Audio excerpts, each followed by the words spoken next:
today. This I'm morning. supposed to say tonight. Wait. Okay. Alright, you guys. I'd like to introduce you through my grandfather. I'll say I introduce myself through my grandfather. I'll say Jesse C. Jaycox, one of those names. I'll say he was born in August 26, 1926. He was born to a family of sharecroppers. He had a third grade education. He had to quit school to work. He picked cotton. Living as a family man, he had 5 children. He had 4 boys, 1 daughter. The 1 daughter was my grandma.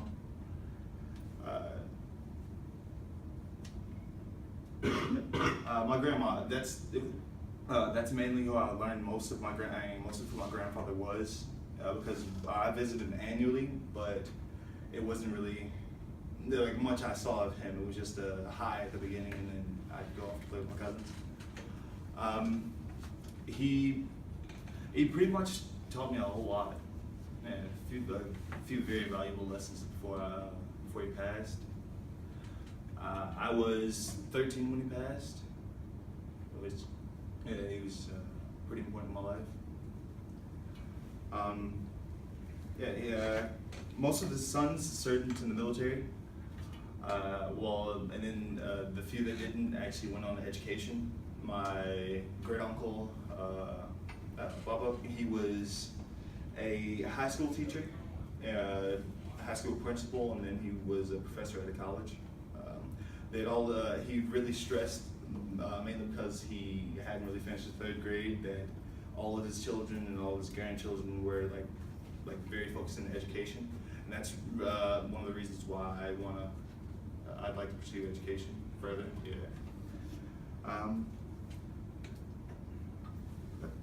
Later in life, he ended up in prison for, believe it or not, bootlegging. I'll say he lived in Tennessee, Crockett County, Tennessee. And after Prohibition, lots of counties in Tennessee were still dry counties. So it was still prohibited to sell alcohol in those. And it was a very lucrative business. Matter of fact, he didn't get caught by actually moonshining. He was caught because his partner at the time was with the lady they were running the operation on. She owned the farm, and they had ended up getting into some trouble and ended up ratting out my great grandfather. But he was never really one to be very tough about his past or speaking about his past. He was very open, and I guess he embraced it more than condemned it as being a part of his past, as a shady part of his past. He was never one to really shy away from saying he was in the pen. That's how he called it, the penitentiary.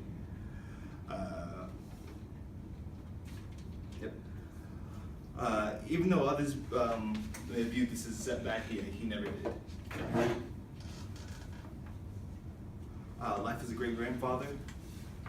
I knew him much later in life, seeing as I was the youngest grandchild, the youngest of his great grandchildren. And I only got to see him a couple times a year, but every time I saw him, it was wonderful. Gave me a candy bar, $10. So that was always nice.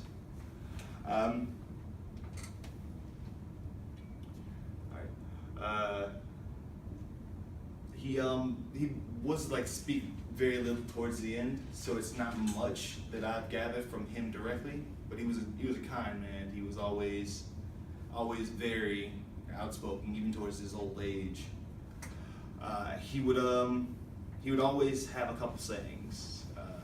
One was young. It kind of stuck. It kind of stuck with me a lot, because in this life you're pretty much venturing out, doing other things for other people, but ultimately decisions you make affect you. And that was one of the things I drew from him. To be optimistic, to really just persevere if anything happens and goes wrong.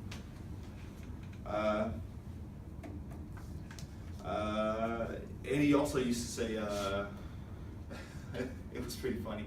He used to use "I" as a hello and goodbye. It sounds pretty. Yeah, that's one thing I kind of picked up from. Yeah, my grandma told me that. In conclusion, this man lived a very interesting life, one where he shared his experiences with his many family and friends, and people who loved.